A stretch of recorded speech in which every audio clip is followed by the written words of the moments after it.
Khalid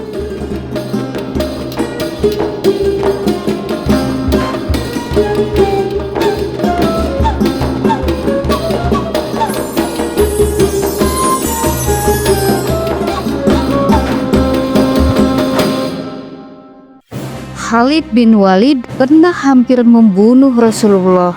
Namanya ditakuti kaum muslimin, tapi justru Allah memilihnya sebagai pedangnya sendiri. Khalid lahir di Mekah dari keluarga bangsawan Quraisy. Ayahnya, Walid bin Al-Mughirah, adalah tokoh paling berpengaruh dan musuh keras Islam. Sejak kecil, Khalid dididik jadi ahli pedang, menunggang kuda, dan belajar strategi perang. Dia belajar menyerang dengan cepat lalu menghilang. Khalid bukan petarung biasa, ia adalah otak yang jenius dalam strategi perang. Saat perang Uhud, Khalid masih kafir. Ia memimpin komandan kavaleri sayap kanan Quraisy. Saat pasukan muslim hampir menang, Khalid melihat satu kesalahan kecil, yaitu pasukan pemanah muslim turun ke lembah untuk mengambil rampasan perang. Ia tidak ragu, dengan kecepatan kilat, Khalid menyerang dari belakang. Seketika barisan kacau, banyak sahabat yang gugur, dan Rasulullah pun terluka.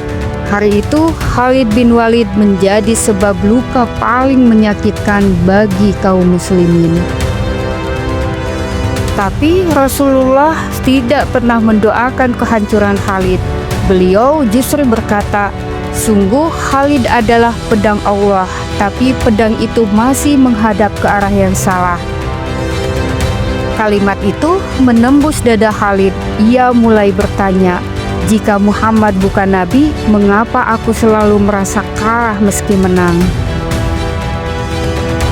Tahun ke-7 Hijriah, Khalid meninggalkan Mekah. Ia datang ke Madinah bukan membawa pasukan, tapi membawa penyesalan.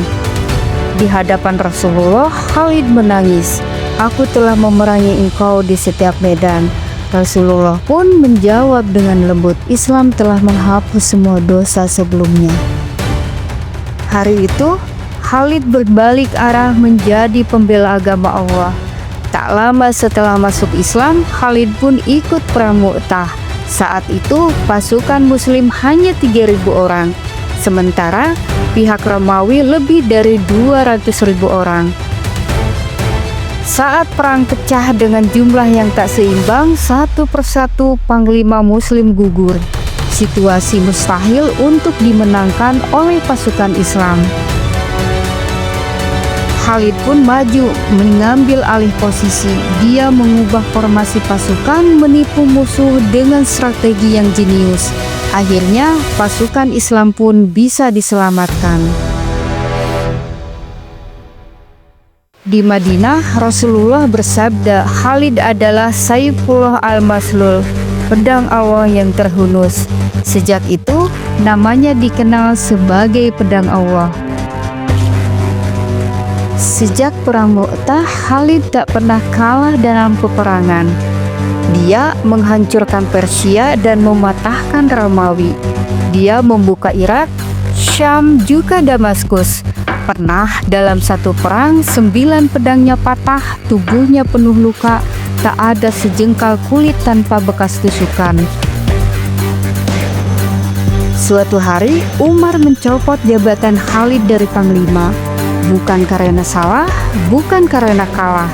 Setiap selesai berperang, pasukan kaum muslimin selalu menyanjung Khalid sebagai komandan yang hebat dan tak terkalahkan, karena selalu membawa pasukannya menang perang. Alasan Umar mencopot jabatan Khalid karena takut umat menggantungkan kemenangan pada Khalid, bukan pada Allah. Umar ingin dunia tahu Islam menang karena Allah, bukan karena satu jenderal bernama Khalid. Reaksi Khalid saat jabatannya dicopot, dia tidak marah, tidak protes, dan tidak pernah berhenti berjuang.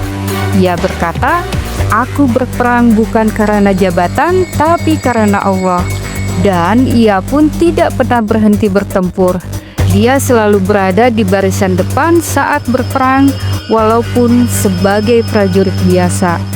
Umar telah menyelamatkan anggota pasukan perang dari kesyirikan.